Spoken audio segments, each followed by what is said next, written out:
2001 முதல் 2012 வரையிலான காலத்தில் குஜராத்தில் மகளிருக்கு எதிரான குற்றங்கள் 65% அதிகரித்துள்ளது. தமிழகத்தை பொறுத்தவரை இது 29% குறைந்துள்ளது.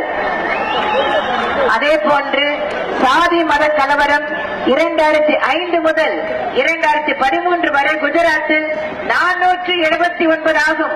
தமிழ்நாட்டில் இது 237 தான். பொது விநியோக திட்டத்தின் கீழ் அதிக மக்கள் பயன்பெறும் மாநிலம் தமிழ்நாடு. குஜராத்தில் இதற்கு நேர்மாறான நிலைமையே உள்ளது. பொது விநியோக திட்டத்திலிருந்து உணவுப் பொருட்களை கள்ளச்சந்தையில் விற்பது குஜராத்தில் 63%. தமிழ்நாட்டில் இது வெறும் 4% தான். வாக்காளர் பெருமக்களே, தமிழகத்தின் வளர்ச்சி என்பது அனைவரையும் உள்ளடக்கிய வளர்ச்சி, ஏழை எளியோர் பங்கு பெறும் வளர்ச்சி என்பதை புரிந்து கொள்ளுங்கள்.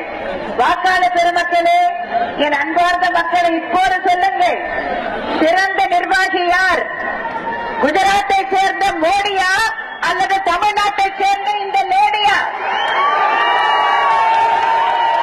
அனைத்து துறைகளிலும் மிக சிறந்த நிர்வாகத்தை அளித்துக் கொண்டிருப்பது குஜராத்தை சேர்ந்த மோடி அல்ல, தமிழ்நாட்டை சேர்ந்த இந்த லேடிதான் என்பதை புரிந்து கொள்ளுங்கள்.